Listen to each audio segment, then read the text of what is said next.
अच्छे दिन आएंगे नहीं, अच्छे दिन और कितने चाहिए, सवाल तो यह है। क्योंकि जब दिल्ली और मुंबई का एक्सप्रेसवे ओयो होटल का रूम बन जाए तो उससे अच्छे दिन और भला हो ही क्या सकते हैं। और सड़क पर अगर आप इस तरह की हरकत भी कर दें और उसके बाद भी आपको कोई रोकने टोकने वाला ना मिले तो इससे ज्यादा सड़क की सुरक्षा और क्या चाहिए।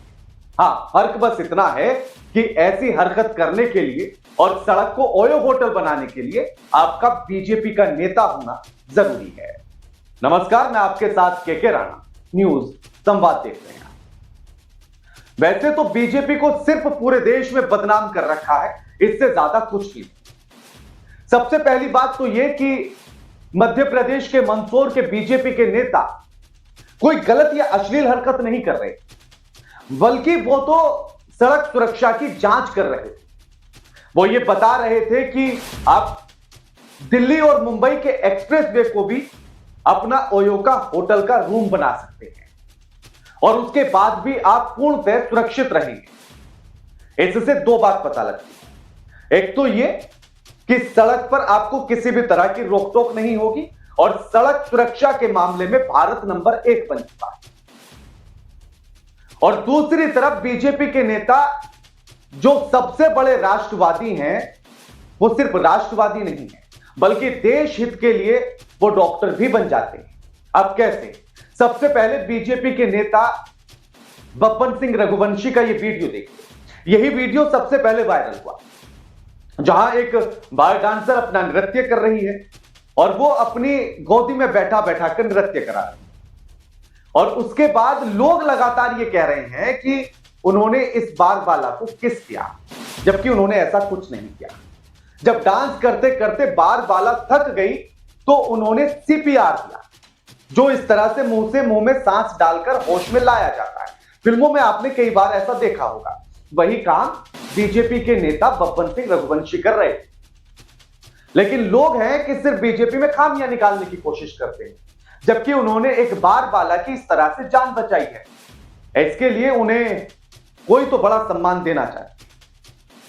और दूसरी तरफ सिर्फ एक ही नहीं, एक के बाद एक तमाम ऐसी वीडियो सामने आए। उसके बाद ये मध्य प्रदेश के इनके नेता हैं जिन्होंने इन्हीं की तर्ज पर, यानी कि बब्बन सिंह की तर्ज पर ही इसी तरह से गोद में बैठाकर बार बालाओं को सीपीआर दिया। तो एक डॉक्टर नहीं है, कई डॉक्टर हैं बीजेपी के भीतर। और एक ये गोंडा के बीजेपी के जिला अध्यक्ष, अब ये भी डॉक्टर से कम नहीं है। इन्हें एक महिला ने फोन किया और बताया कि वो उसकी तबीयत खराब है और वो इसलिए मिलना चाहती है, तो ये तुरंत उससे मिलने के लिए पहुंच गए। और वो क्योंकि बीमार थी तो इसलिए तुरंत ही उसको ये बीजेपी के कार्यालय ले आए। और उसके बाद देखिए कि जब ये महिला अचानक से चलती हुई डुगलाती है तो ये उसको पकड़ लेते हैं। और उसी के बाद ये देखते हैं कि महिला की हालत ज्यादा खराब हो रही है तो तुरंत सीपीआर दे देते हैं। अब ऐसे में लोग इनको लेकर भी तरह तरह की बातें कर रहे हैं। और ये हम नहीं कह रहे, इन्होंने खुद ने कहा है। बाद में इस बात पर सफाई देते हुए इन्होंने कहा, क्या कुछ सुनिए। वीडियो वायरल हुआ, हमारे कार्यालय का वीडियो है। एक महिला कार्यकर्त्री है जो हमारी सक्रिय सदस्य है, उसकी तबीयत गड़बड़ थी। उसने हमको फोन किया और कहा कि अध्यक्ष जी हमारी तबीयत गड़बड़ है, मैं 2-4 घंटे रेस्ट करना चाहती हूँ। तो हम उसको अपने गाड़ी से पिक करके लाए और यहाँ पे जीने से चढ़ करके ऊपर जब आई तो उसको चक्कर आ गया। और चक्कर आया तो हमने उसको सहारा दे दिया, उसने भी मेरा हाथ पकड़ लिया और हमने उसको सहारा दे दिया कि गिर ना जाए, कहीं चोट चपेट ना जाए। और यही बात इस महिला ने भी कही है, सुनिए। ये सुनिए, मैं गई थी लखनऊ से आ रही थी और रात को करीब 9:30 बज गया था। मुझे कुछ समझ में नहीं आ रहा था, मेरी तबीयत भी ख़राब सी लग रही थी। ऐसा लग रहा है कि मैं प्यास सी लगी है, मतलब दिक्कत महसूस हो रही थी, चक्कर से आ रहे थे। इसलिए हमें कुछ सूझा नहीं, हमने अध्यक्ष जी के पास कॉल किया और अध्यक्ष जी के पास हमने कॉल किया। अध्यक्ष जी से हमने कहा कि अध्यक्ष जी हमारी तबीयत ख़राब लग रही है, हम यहाँ स्टेशन पे फंसे पड़े हुए हैं, हमको प्लीज़ या तो कहीं रुकने का थोड़ी देर रुकने का समय दे दीजिए और या तो हमें हमारे घर भिजवा दीजिए। तो अध्यक्ष जी बहुत व्यस्त थे, बोले कि अभी थोड़ी देर रुको, 10 मिनट के बाद मैं आता हूँ। मैंने इंतज़ार किया, अध्यक्ष जी आए और फिर उन्होंने रिसीव किया और उन्हें फिर उनका कोई अर्जेंट कॉल आ गया। तो तो बोले कि अभी मैं कहीं जा रहा हूँ किसी को छोड़ने और आता हूँ। फिर अध्यक्ष जी हमको लेके गए कार्यालय पे, बोले कि तुम यहाँ थोड़ी देर ठहरो और मैं अभी आता हूँ।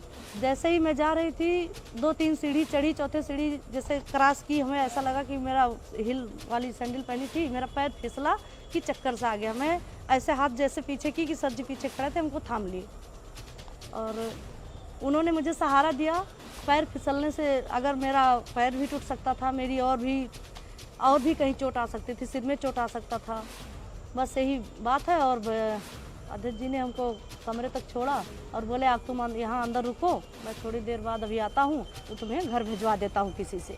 बस भैया इतनी सी ही बात है, इतनी सी ही। भैया बहुत अच्छे इंसान हैं और मेरे पिता तुल्य हैं। अब देखिए, एक तो महिला ने कहा कि हमारे लिए तो गोंडा के ये बीजेपी के जिला अध्यक्ष पिता तुल्य हैं। दूसरा वो कहती है कि जैसे ही मैं सीढ़ी पर पहुंचती हूं तो मुझे अचानक से चक्कर आने लगता है, मैं टुकलाती हूं, वो तो बेचारे आकर मुझे संभाल लेते हैं। अब देखिए सीढ़ी में और इनमें कितना गैप है। ऐसी कोई भी वाहियात बात नहीं करनी। उसके बाद सीपीआर देते हुए की बात नहीं करनी, उन्होंने सिर्फ संभाला है और उसके बाद आराम कराने के लिए वो उसको ऊपर कार्यालय में लेकर चले गए, इससे ज्यादा कुछ नहीं। और दूसरी बात ये, इस बात को सिर्फ यहीं तक नहीं, ये जो बीजेपी के मंदसौर के नेता हैं, ये बात कानून की किताब ने भी कही और कानून की किताब ने यह कहा कि ऐसे व्यक्ति को जेल में डालना ठीक नहीं है, क्योंकि इनकी गिरफ्तारी होती है और उसके 24-48 घंटे के बीच में इनको जमानत भी मिल जाती है, क्योंकि कानून की किताब ने भी इनको यह कहा होगा कि महाराज आप कहां जेल में आ रहे हैं। एक तो आप बीजेपी के नेता, ऊपर से आप सड़क सुरक्षा की जांच कर रहे हैं जनता के हित में, और तीसरा यह कि आप बता रहे हैं कि एडवेंचर में कौन सा काम कैसे किया जाता है और किस तरह से आपदा में अवसर ढूंढा जाता है, कि आप किस तरह से हाईवे को भी अपना ओयो का रूम बना सकते हैं। ये सारी बातें कानून की किताब ने कही और इसीलिए तुरंत इनको जमानत दे दी कि जाइए, अभी और तमाम भारत की सड़कों का आपको सुरक्षा की जांच पड़ताल करनी है, क्योंकि वैसे भी बीजेपी के लोग लगातार एक आंकड़ा देते हैं कि इतने किलोमीटर हर रोज हम सड़कें बना रहे हैं। अब उन सारी सड़कों की जांच भी तो होनी है कि उन पर सुरक्षा की कितने इंतजाम है, कितनी बेहतर है, कितनी मजबूत है, कितनी टिकाऊ है। तो उसके लिए इन्हीं को सड़क सुरक्षा विशेषज्ञ के तौर पर चुना गया, मनोहर लाल धाकड़ को, और ये हर सड़क का इसी तरह से मुआयना करेंगे, जांच पड़ताल करेंगे और इसीलिए इन्हें तुरंत जमानत दे दी गई। और दूसरी बात यह कि सिर्फ अब जो जितने भी लोग इनको लेकर अलग अलग बातें कर रहे हैं वो गलत कर रहे हैं, क्योंकि बात सिर्फ इतनी है ही नहीं, इन्होंने तो अपने शीर्ष नेतृत्व की बात मानी है। नहीं पता कैसे, सुनिए। कि बेटी बचाओ बेटी पढ़ाओ अभियान, प्रधानमंत्री नरेंद्र मोदी की, वैसे तो बीजेपी का हर एक कार्यकर्ता हर एक बात को बड़ी गंभीरता से लेता है, इस बात को ज्यादा गंभीरता से ले लिया और इसीलिए फिर बलिया से लेकर गोंडा, गोंडा से लेकर मंदसौर और फिर पूरे मध्य प्रदेश में इसी तरह से एक के बाद एक बीजेपी की इस योजना पर काम होने लगा और उसी की ये तस्वीरें इसी वाली योजना के तहत कि बेटी बचाओ बेटी पढ़ाओ अभियान। अब इसीलिए बीजेपी का शीर्ष नेतृत्व आप देखिए कोई भी कुछ भी कार्रवाई करते हुए नजर नहीं आता, क्योंकि बीजेपी का शीर्ष नेतृत्व ने ही तो ये योजना चलाई और इसीलिए बीजेपी का शीर्ष नेतृत्व इनमें से किसी भी वीडियो पर ना तो कोई बड़ा एक्शन लेता है, ना ही कोई बयान देता है, बल्कि छोटे मोटे स्तर पर उनसे सिर्फ स्पष्टीकरण मांगा जाता है। और बाकी आप इतना बेहतरीन राष्ट्र हित में काम करने के लिए और अच्छे दिन लाने के लिए, देखिए उन्होंने अच्छे दिन लाने का वादा किया। अब आपके लिए या अपने लिए ये नहीं कहा गया था, ये आपकी गलती है कि आप उसे अपने आप के बारे में सोच बैठे कि अच्छे दिन आपके आएंगे, जबकि उन्होंने कहा था कि अच्छे दिन आएंगे बीजेपी के नेताओं के। इसी तरह क्योंकि एक और नेता है, पिछले साल बारिश के में ये दिल्ली की सड़कों पर जैसे ही बारिश से पानी भरा तो नाव लेकर निकल गए।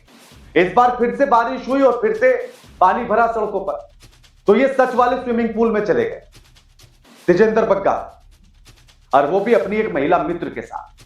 महिला मित्र ने बताया कि फ्रेंड्स से तो चिल करने आए हैं। अब इसको आप इसीलिए गलत मत समझिए, वो चिल करने गए हैं, डिस्टर्ब नहीं करते। लेकिन आप तुरंत कमेंट बॉक्स में कमेंट करके बताइए कि आप इन सारे मामलों को लेकर क्या सोचते हैं। बीजेपी ने राष्ट्र हित में ये कितना बड़ा कदम उठाया, जरूर कमेंट करके बताइए। वीडियो लाइक कीजिए, शेयर कीजिए और चैनल को सब्सक्राइब करना मत भूलिएगा। नमस्कार।